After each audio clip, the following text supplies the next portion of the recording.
ሃገረ ሽወደን ምስ ሃገረ ፊንላንድ ብሓባር ብምዃን ናይ ኣባልነት ቅጥዒ ከቲመን ኖርዌጃውያን ብሩስያ ከም ዝሰግኡ ተሓቢሩ ክብል ካብ ኦስሎ ዝወፀ ሓበሬታ ኣረዲኡ። ጥዕና በላይ ዝኸበርኩም ተኸታተልቲ መደብና እዚ ካብ ስቶክሆልም ዝመደበሩ ማዕከን ዜና ሃርሞኒ ንሎሚ 18 ግንቦት 2022 ዝተዳለወ መሰናዶ ዜና ቀንዲ ርእስታት ብምቕዳም ከቕርበልኩም እየ። ምስ ኩሎም መሳርሕተይ ካብ ስቱድዮ ምሳና ክትፀንሑ ዝዕድመኩም መሓር ብርሃሜ ድሕሪ ዝመሰጋገሪ ናይዞም ዝሰማዕኹሞምን ካልኦትን ዘጠቓለለ ናይ ዜና መሰናዶ ክመርሐኩም እየ። ሰናይ ምክትታል።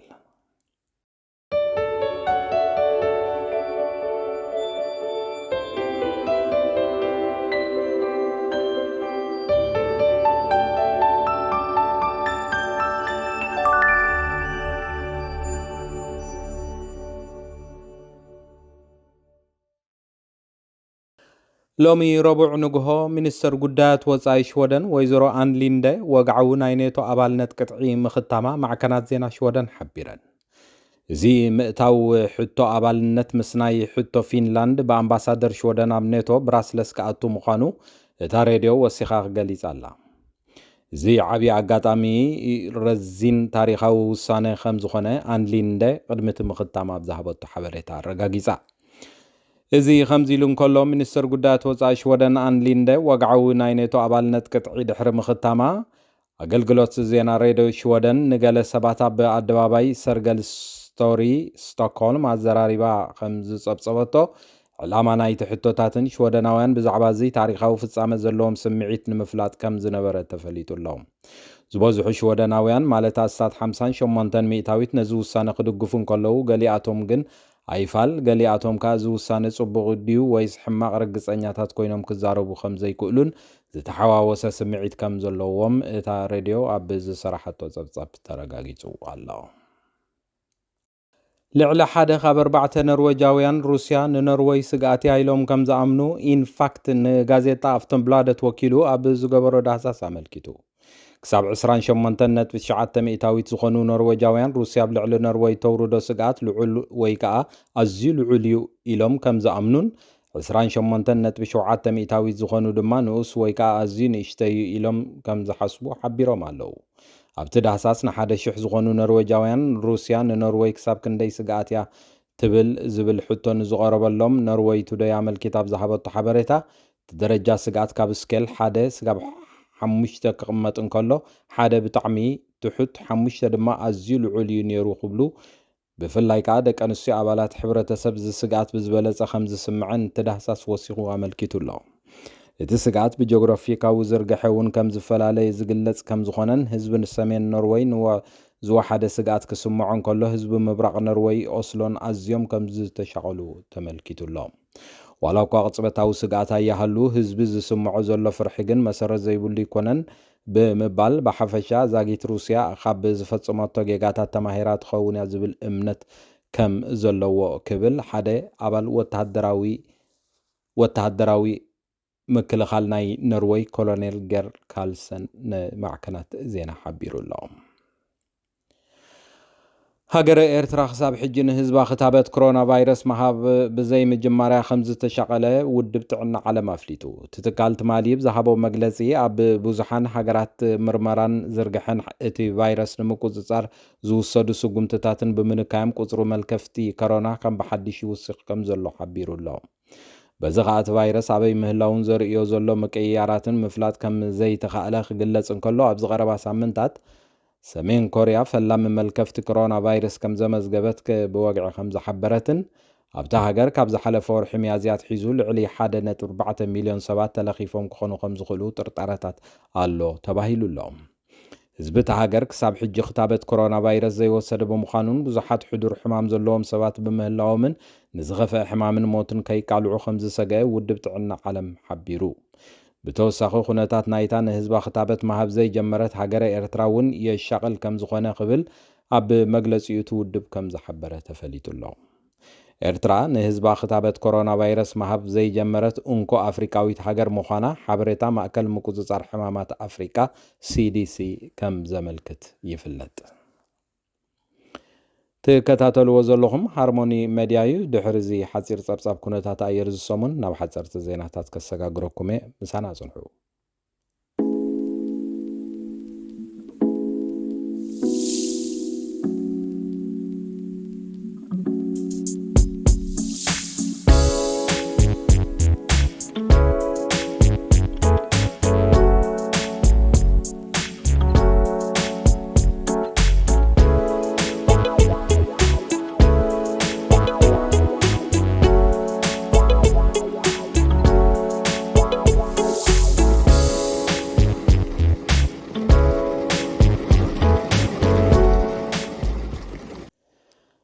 መንገዲ ኣየር የመን ድሕሪ 6 ዓመታት ንመጀመርያ እዋን ካብ ሰንዓ ናብ መጓዓዝያ በረራ ከም ዘካየደ ተፈሊጡ መንገዲ ኣየር የመን ካብ ናብን ሰንዓ ዘካይዶ ዝነበረ ኣህጉራዊ ናይ መጓዓዝያ በረራታት ኣብ 2015 ደው ካብ ዝብል ንድሓር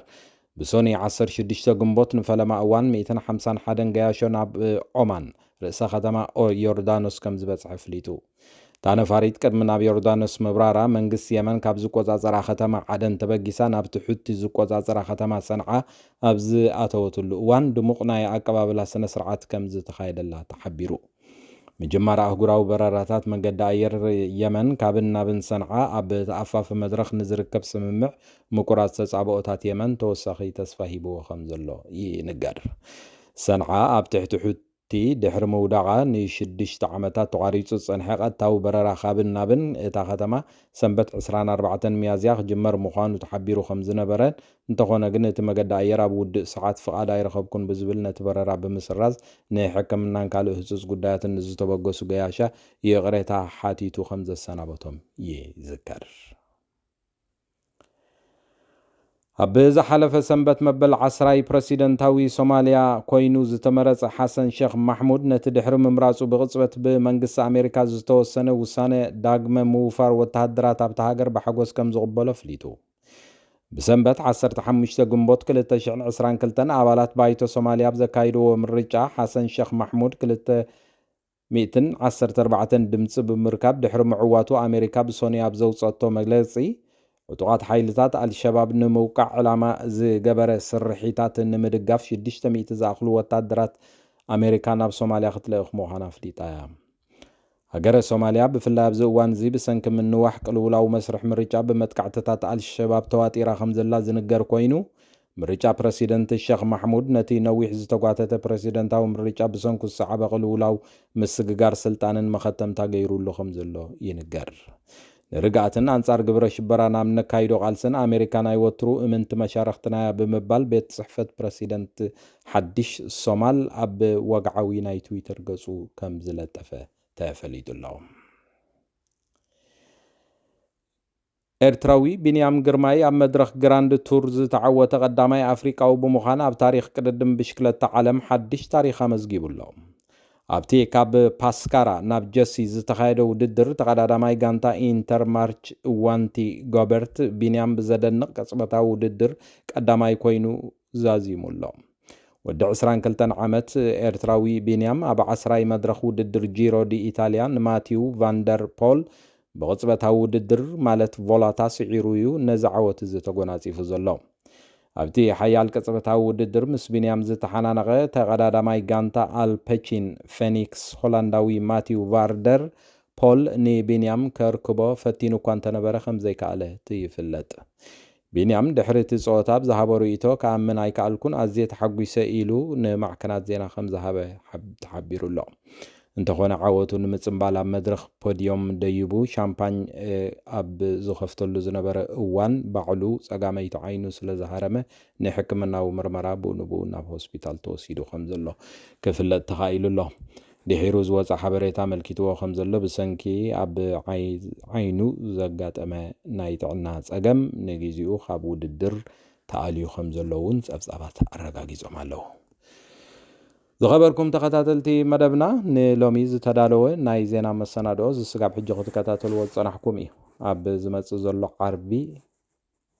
ምድብ ናይ ዜና ሰዓትና ስጋብ ንራኸብ ንሎሚ በዚ ወዲእ ኣለኹ ሰላም ዳሓና ምስዩ ሃርሞኒ ሚድያ ዕለተ ልደት መርዓ መመረቕታን ካልኦት ኣገደስቲ ዝኾኑ ናይ ፈተውትኹምን መቕረብትኹምን ምድላዋት ናይ እንቋዕ ሓጎሰኩምን እንቋዕ ኣብቅዓኩምን መልእኽትታት ንምምሕልላፍ ዘኽእለኩም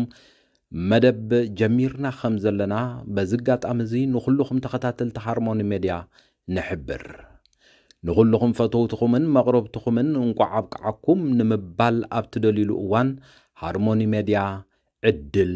ከፊትልኩም ስለ ዘሎ ተጠቀምሉ